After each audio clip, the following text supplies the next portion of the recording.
and monitoring, and those are really vital steps.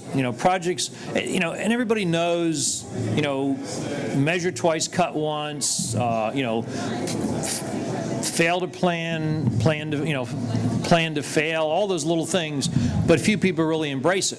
So what I'm saying is it takes a culture, and I've seen this, and one of the things we work on at Alpha Corporation is to help develop that culture, which means we don't just engage with a project manager on a project. I go right to senior management. We figure out what they need and make sure that they are participating in the project and in the planning. So that culture means that the project controls has to be developed with all the disciplines integrated into the project controls effort. It takes a serious commitment, and if you don't have that serious commitment, chances are good that it's not going to succeed. Then it takes integration with project management. I told this little story about 5 years ago, and I didn't intend for it to be funny, and the whole room broke up, so I'm warning you that it's funny just in case you can't tell. But I told my people, my schedulers, to go out to the job sites and work with project managers, that you have to engage the PM team. They have to be part of the planning process. And you need to do that so that when the day comes that you walk out on the job and the superintendent or one of the players walks up to you and says, "Your schedule sucks," you can say, "No, our schedule sucks," because we did it together. Now, hopefully they don't suck, and we do our best not to have that happen, but that's really important.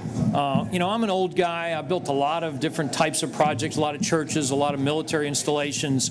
If a contractor comes to me and says, "Here's a set of plans, go build me a schedule and bring it to me," I would refuse that assignment. Because even though I'm comfortable that I could do a schedule to build something that I've done before, it doesn't matter. If the project management team isn't deeply invested in the planning for that schedule, for that program, you're in trouble, and you'll never have the buy-in, you'll never have the support, and they'll never use the schedule, no matter how good you think it is. So you have to have a deep commitment, a deep buy-in from the project management staff, and our role as project controls experts is to make sure that happens. It's not enough just to do the scheduling and hand it off. It has to be a team operation. There's incredibly useful analysis that comes out of project controls and recommendations. It's important that analysis is done, those results are handed back to the team, and there's an opportunity to interact with that team, give them the chance to move ahead with that, involving the owner in that process. I'm kind of an open book believer, and I think part of that culture is to remove schedulers and planners from that fear of showing a project is late in early stages.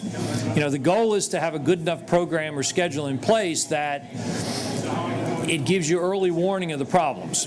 And if it doesn't give you early warning, there's lots of good reasons for that. Often it's not a great schedule, the network's not complete, the float values aren't accurate, a lot of problems with the way it was built. If it is accurate, if it's done carefully and the float values are accurate, you get early warning of things and you don't have problems slipping up on you. That's what has to happen. And I've been watching for years critical chain and agile scheduling, and everybody that pops up with a new version of something, it's pretty much always a reaction to bad CPM scheduling. And I would state basically that if you're doing good CPM scheduling, it takes care of all the problems that those other methods are designed to alleviate. And that interaction between project controls and program management has to be repetitive, and it has to be pretty strong. So the planning or effort, early master planning schedule, bid schedule, whatever you want to call it, an early schedule, ideally cost and resource loaded, integrated cost and schedule planning so that it's all part of the package. Careful contract review. It's amazing to me the number of times that I run into schedulers who never have looked at the scheduling specification. I met with a contractor about a month ago who was talking about us coming on board and doing the scheduling for him, and I noticed, I read to really understand the project. And I think if you mandate that, I've been mandating that for years, and I worked contractor side for a long time. It forces the PM team to get up to speed with the planning and scheduling effort. And then a formal planning session where you bring that team in and you sit down and you go through what happens to get their means and methods and their feedback on what they plan to do. Incorporate claims avoidance, and then also look at risk management during that session. Then the maintenance effort, and that maintenance effort is everything that happens after you get a schedule in place. You know, the goal is to get an approved schedule in place as soon as possible, as early as possible, so you can use it to analyze. But you have to have an effective process for maintaining the schedule. And regular updates, short interim planning that lets the field personnel do what needs to happen. And get rid of the progress-only reporting. One of the weaknesses I see in the industry is what I call tailgate schedulers. And I see it all over. Schedulers do a great job of going into the database, mining the database, pulling out a lot of data, telling you, oh, they missed 32% of their early starts and 15% of their early finishes, and provide all these facts that are absolutely worthless if they aren't analyzed. And, you know, we have a couple of big projects that we are involved in providing project control services where they have their own in-house project controls, but they do a tailgate scheduling effort. And what we bring in is so much more. So that's what our role as planners and schedulers is, to do the analysis, to warn people ahead of time. If we're not warning the project management team ahead of time of the problems coming up, we're not doing our job in project controls. That's got to be a trending analysis. It's got to be completion prediction analysis. You know, trending analysis is you're building a high-rise. Half of the industry will discover that the 5th floor has a 4-day delay and will report that as a 4-day delay. 10% of the industry will look at that, go in and analyze it, realize that 4-day delay is endemic to every floor, and say, oh, gee, there's 20 floors left, so that's really an 80-day delay now that we're on the 4th floor. That's where I want to be in project controls, is I want to be raising the flag early enough because we're looking at the real ramifications of what's going to happen and what's going wrong. And that's an important issue. Continuous modeling of the current means and methods. That means revise the schedule if you have to do it weekly to keep up with the way they're operating in the field. The minute the schedule no longer models what's going on, it becomes relatively worthless as a management tool and analysis tool. I would much rather walk into the meeting with the owner and say, we are 4 days late. We're predicting 4 days late, and this is why. And it's either something you've caused, what do you want to do about it? It's something we're doing, and here's our plan. But I've watched too often schedulers and planners bury delays. And they bury them until they can't bury them anymore, and then they show up as a cost overrun and a disruption claim and all types of other problems. That's the wrong approach, and it needs to be more open book.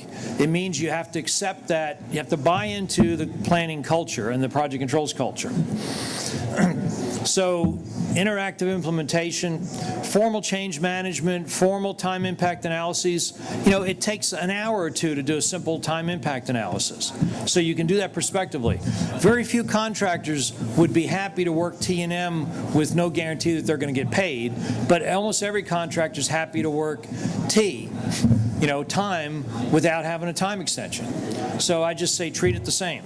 And then resolve all the issues contemporaneously. Now, the industry efforts that are out there are great. I mean, I'm a huge proponent of AACE. I do a lot of work over there. I love the organization. We have, and it is a true project controls association. They have cost estimating. They have some document and contract management. They have scheduling, planning, forensic.